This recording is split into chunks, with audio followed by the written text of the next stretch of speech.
მივესალმებით თქვენ მაყურებელს პირველ რიგში. მოკლედ გვინდა რომ დღეს საკმაოდ ისეთი ბედნიერი და კარგი დღე გვაქვს, მე მგონი. ბევრი წვალების შემდეგ, აი არჩილ გიორგობიანმა, კომპოზიტორმა, რომელმაც შექმნა ამ ეგრეთ წოდებული ჰიმნისთვის მუსიკა, ხაკა და ნინო სვანიძე, რომელმაც გალაქტიონ ტაბიძესთან ერთად შექმნა, ლადუასათიანთან ერთად შექმნა წარმოუდგენელი ტექსტი, როგორც იქნა თითქმის 2 წლის თავზე შეიქმნა პროტესტის სიმღერა.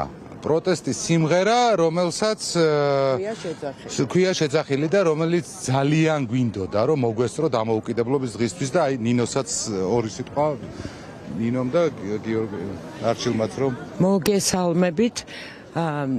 ვიტყვი ამ სიმღერაზე, რომ ამ სიმღერას სახელად დაარქვა არჩილმა, ჩვენმა კომპოზიტორმა და არანჟირების ავტორმა შეძახილი და ძალიან მომწონს ეს სათაური, იმიტომ რომ ეს არის მართლა შეძახილი ადამიანებისთვის, ადამიანებისგან შესრულებული, რომლებიც 500 რაღაც ძალიან ბევრი დღეა უკვე აქვთ გავართ და ყველა მონაწილე ამ სიმღერის არის აქ მდგომი ფეხმოუცვლელი რუსთაველელი და ალბათ აქვთ თავიანთი სულისკვეთების გადადების უფლება დანარჩენი საქართველოსთვის, რომ ბრძოლაში ყველა ვიყოთ ერთად. ეს არის ამ სიმღერის მთავარი ჩანაფიქრი. და შეძახილია მართლა ხაკასავით და როგორი მოქმედებს ნახოთ. ორი სიტყვა შეეცო.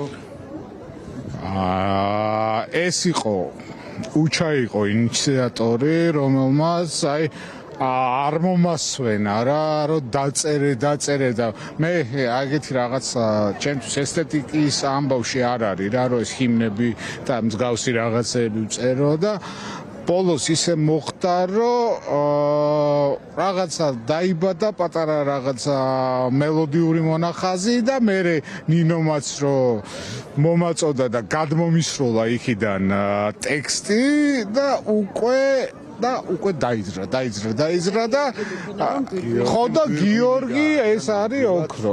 ეს არის ძალიან გიორგი ლიფონავა, რომელმაც აი რა ვიცი, ისეთ შეკრა, რომ მეტი რო არ შეიძლებოდა და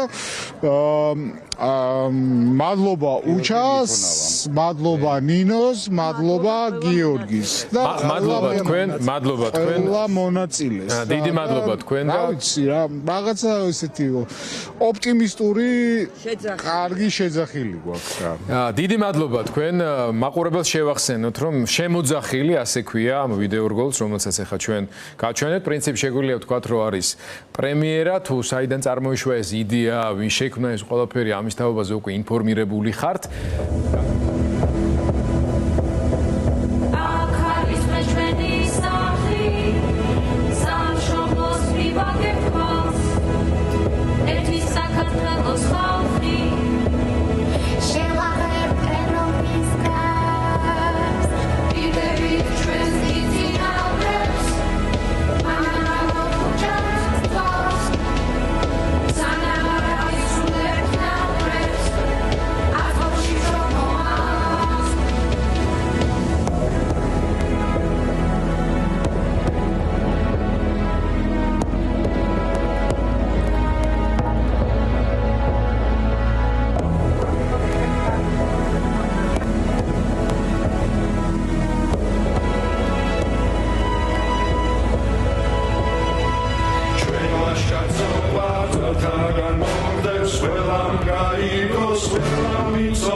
Magam,